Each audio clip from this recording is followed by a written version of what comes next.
No Bula Legal de hoje vamos trazer novidades sobre os projetos de lei que tratam do piso salarial nacional do farmacêutico e da assistência farmacêutica remota. Fica comigo até o fim, é logo depois da vinheta.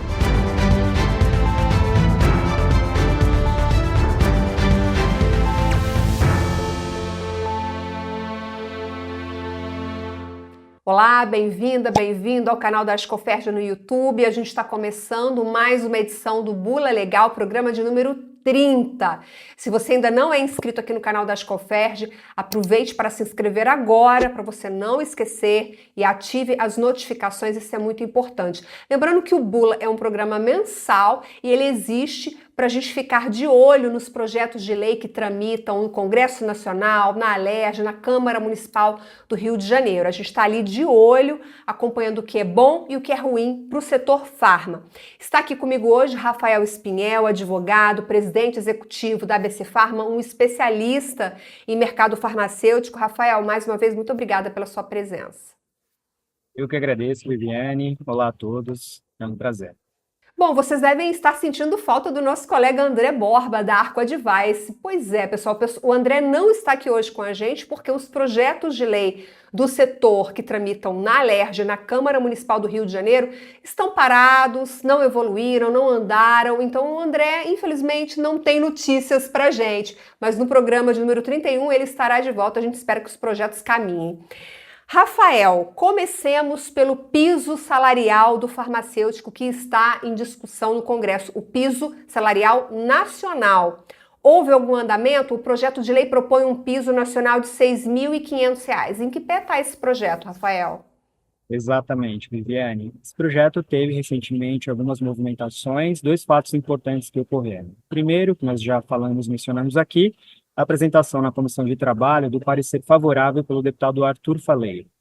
E aí o fato importante é que no dia 5 de junho, o projeto ele foi inserido na pauta da reunião da Comissão de Trabalho, para que ele pudesse ser apreciado pelos membros que compõem a respectiva comissão. Mas o que acontece? O projeto ele não foi apreciado porque o relator que emitiu o parecer, ele não compareceu à reunião por razão que ele teve que se deslocar, melhor, a sua base, o estado do Pará, por questões políticas. E aí, por uma questão regimental, quando o relator, que emite o parecer não comparece, obrigatoriamente o presidente da comissão ele deve retirar de ofício da pauta o projeto. Então, quais são as perspectivas? Existe uma perspectiva que, numa próxima reunião da Comissão de Trabalho, que acontece uma vez por semana, o projeto seja novamente pautado, e aí os membros que compõem vão fazer uma discussão com relação ao tema. Bom, então a gente não tem muita novidade em relação a isso. O projeto está andando, está caminhando, e aí a gente vai ficar aqui de olho aguardando novidades. Vamos falar agora, Rafael, de assistência farmacêutica remota. Já tem um tempinho que a gente não fala desse assunto por aqui, eu não me lembro nem que bula foi que a gente tocou nesse assunto. O PL que trata do tema é o 5363 de 2020, ou seja, comecinho ali da pandemia, de coronavírus, e é um projeto do ex-deputado federal Felício Laterça. Esse projeto andou? Você tem alguma novidade em relação a esse tema, assistência farmacêutica remota?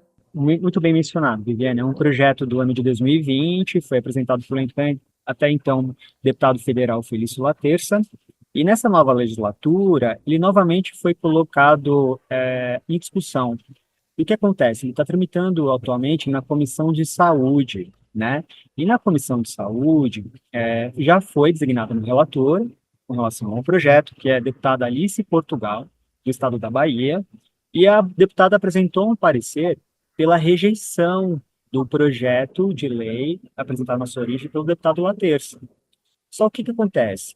Quando ela colocou essa matéria em discussão na reunião da comissão, houve uma outra deputada, que é a deputada Adriana Ventura, que provocou um debate trazendo uma posição contrária à manifestação da deputada Alice, justamente para provocar uma discussão com os demais parlamentares com relação a possibilidade de que o projeto, de fato, ele caminhe, trazendo alguns argumentos que são muito importantes e que vale uma reflexão, que é a própria mudança que houve na sociedade, em razão até da pandemia, e essa aceleração tecnológica que acabou trazendo e refletindo, por exemplo, na aprovação de uma lei que disciplina a telesaúde. Então, você tem agora duas deputadas travando um debate muito democrático, uma com uma posição contrária e uma favorável. E a tendência é que isso seja discutido cada vez mais na comissão. Vamos relembrar aqui para quem está assistindo a gente o principal teor desse PL da assistência farmacêutica remota. Você consegue resumir para a gente assim, o que ele propõe de principal? Certo. Na sua origem, o deputado ele provoca uma alteração na Lei Federal 599/1973, que rege o controle sanitário farmacêutico, para possibilitar que a assistência farmacêutica ela seja realizada via presencial ou remota. Vejam, ele não afasta a figura do profissional farmacêutico. Ele não retira a obrigação da presença do profissional, até porque atos que o profissional farmacêutico realiza é inerente à necessidade de que ele esteja presencialmente em muitos atos, tá? O que ele provoca aí é uma discussão sobre a possibilidade de que, e aí ele não traz, ele não amplia essa questão dentro do projeto, quais circunstâncias e em que razões poderia se dar essa assistência também da forma remota. Essa é a grande discussão. Ele não afasta o profissional, ele não retira a necessidade de que ele esteja presencialmente, mas ele traz uma discussão sobre se é possível que em determinados momentos ele se dê de forma remota. Então, nesse caso, caberia uma discussão entre, por exemplo, o setor varejista e o Conselho Federal de Farmácia, uma discussão sobre em que momento essa assistência farmacêutica remota se daria, em que situação, de que forma. Ele deixou em aberto, é isso que você está querendo dizer. Ele só pede que a assistência farmacêutica remota seja uma possibilidade autorizada em lei. Agora, como essa assistência farmacêutica remota se daria na prática, seria uma outra discussão, um outro momento de debate, é isso? Exatamente, Viviane. E até vou aqui usar as palavras da deputada Adriana Ventura, quando ela teve numa reunião da Comissão de Saúde, e ela mencionou a própria regulamentação, a Resolução 727 de 2022 do Conselho Federal de Farmácia, que define a telefarmácia como um exercício de farmácia clínica mediado por tecnologia de informação e de comunicação. Então, ela traz essa provocação. Ora, se o próprio Conselho Federal de Farmácia já regulamentou por via de ato infralegal a telefarmácia, por que não permitir também essa discussão, né, perante um ato, né, ilegal, que é uma lei? E isso é importante, porque a gente hoje já tem uma regulamentação por ato infralegal que define, inclusive possibilitando a teleconsulta farmacêutica, né? E isso faz com que essa discussão perante ao legislativo seja importante, até para que você traga maior segurança jurídica com relação ao tema, Viviane. Então, acho que é um debate muito saudável, que é importante que todos os atores envolvidos possam manifestar e trazer suas perspectivas, suas posições com relação ao assunto. Eu quero me aprofundar nesse ponto. Qual é a diferença, Rafael, entre telefarmácia e assistência farmacêutica remota? Eu já noticiei, eu tenho até programa no YouTube, no Ed Farmácia, sobre telefarmácia, sugiro que vocês assistam.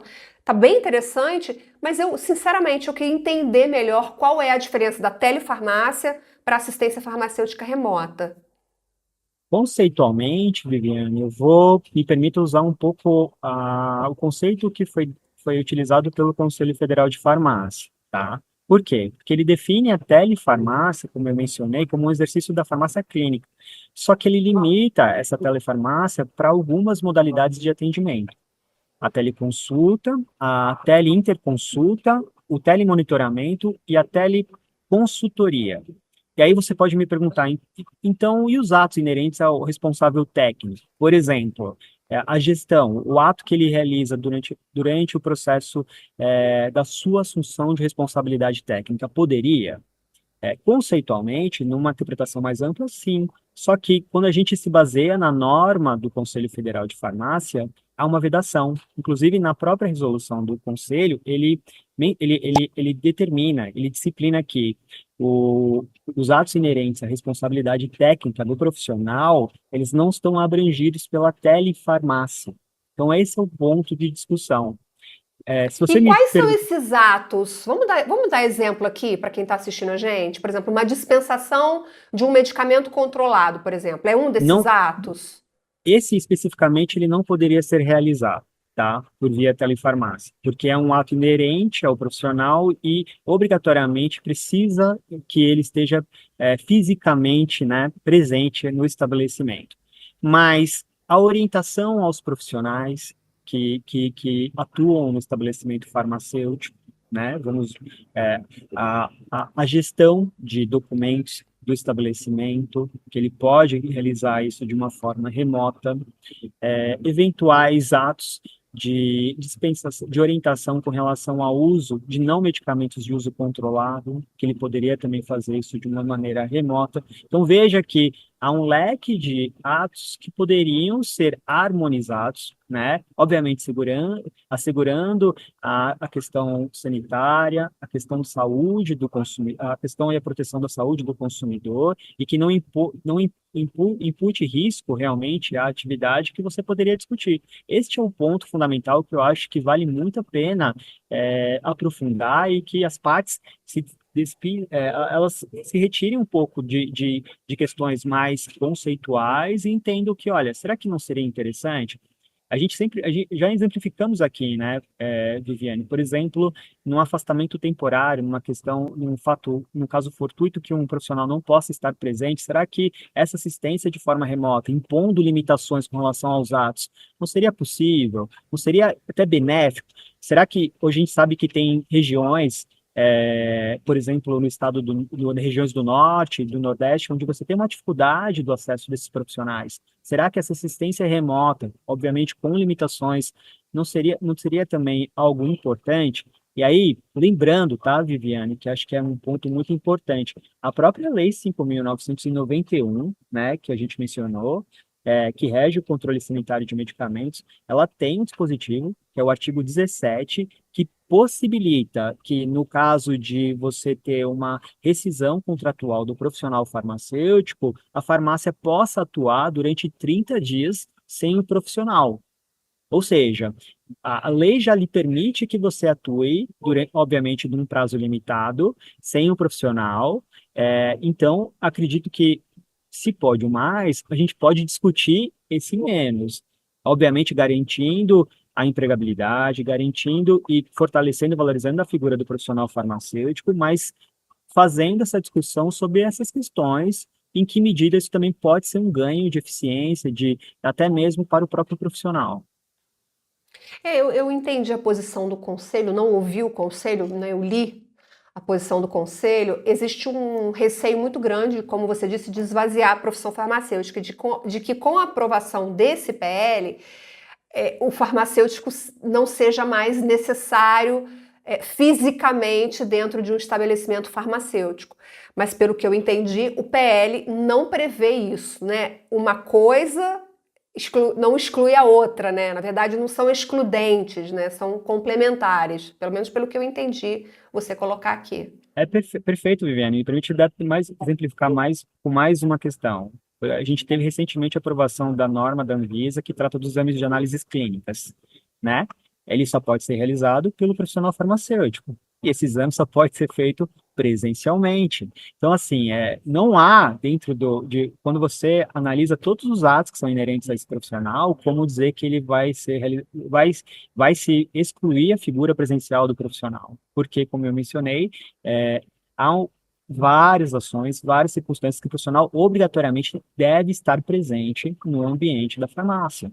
Então, essa discussão que acho que é importante trazer até para afastar realmente às vezes, essa fala de que está se afastando a figura do profissional no ambiente da farmácia. Não é isso. Entendo que acho que tem que ter há uma preocupação, mas é importante que a gente traga a realidade aos fatos para que a gente tenha uma discussão mais técnica com relação ao assunto. Pauta quentíssima. Ficamos aqui, ó, falando bastante sobre assistência farmacêutica remota. Vamos avançar então. A pauta agora são os MIPs em supermercados. É a nossa novela, né, Rafael? A gente está com essa novela por vários capítulos. Temos alguma novidade sobre o tema? Temos. Esse é um assunto que já é recorrente, né, Viviane? É um projeto que tramita atualmente na Comissão de Saúde. A relatora, que é a deputada Adriana Ventura, olha lá, a Adriana Ventura é uma deputada muito presente, né, no Alice nosso, Portugal também. A ah, deputada Alice Portugal e também. são duas deputadas muito presentes, né, no nosso Muito. segmento.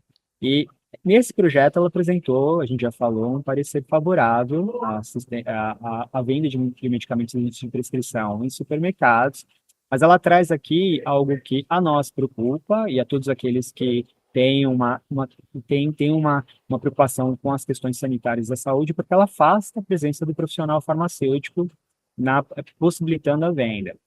E como medida para ela tentar, na nossa concepção, né, conseguir fazer com que os parlamentares que fazem parte da Comissão de Saúde, eles acabem ficando ao lado com relação ao projeto, ela apresentou recentemente um requerimento de audiência pública, justamente para que se possa travar uma discussão com relação a este parecer que ela apresentou. Ela convoca, né, ela convida, melhor, que é o termo mais correto, uma representante da Anvisa, do Conselho Federal de Farmácia, do Ministério da Fazenda, bem como da Associação Brasileira dos Atacadistas e Distribuidores. E aí, fazendo um contraponto, na sequência, uma deputada do estado de Santa Catarina, Ana Paula, apresentou também um requerimento de audiência pública complementar para que nessa audiência pública também se faça presente o IDEC, um representante do IDEC, que é o Instituto de Defesa ao Consumidor, e um representante da Federação Nacional dos Farmacêuticos, porque é muito pertinente. Haja vista que o parecer apresentado pela deputada afasta a figura do profissional, né? Então, é um debate que são lados antagônicos. Muito provavelmente, a gente mencionou, a Alice Portugal é membro da Comissão de Saúde, ela vai fazer um contraponto com relação ao assunto, e é importante que seja aprofundado. Nós temos uma posição, então a gente já disse aqui, e é importante que tenha essa discussão, e a audiência pública é um momento, né, é um instrumento adequado para que você traga atores para poder passarem seus pontos de vista, as questões técnicas. E é muito interessante de acompanhar uma audiência pública. Eu nunca acompanhei uma audiência pública presencialmente, mas já acompanhei pelo YouTube, né? Porque a Anvisa transmite a audiência pública. Inclusive, já assisti uma apresentação sua, Rafael, numa audiência pública. Bom, e para fechar, eu tenho uma pauta aqui que eu considero positiva. Começou a tramitar no Congresso recentemente um PL que pretende incluir os testes de glicemia no programa Aqui Tem Farmácia Popular. Bom, do meu ponto de vista, né, do ponto de vista do ponto de vista de acesso, me parece uma boa notícia, um projeto bom. Você compartilha da mesma visão? Vocês acham que esse projeto também é positivo?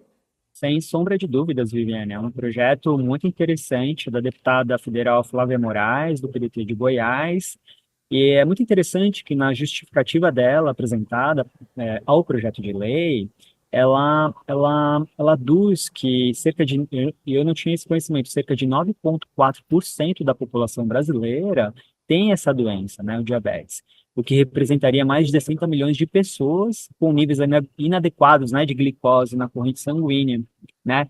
E aí ela faz um ponto. Entretanto, apesar de a gente ter esse número muito alto com relação a pessoas com diabetes, nós temos uma dificuldade no sistema público de saúde para que você oferte, né, testes e o tratamento. Então, ela sugere uma alteração na lei, né, que cria o programa Farmácia Popular lá e que coloca a Fiocruz, né, como a coordenadora, para que você também possibilite que, para além da dispensação de medicamentos, você tenha também a realização de serviços farmacêuticos, no caso, o teste de glicemia capilar. Então, é muito oportuno, é muito interessante, do ponto de vista de saúde pública, é muito bom.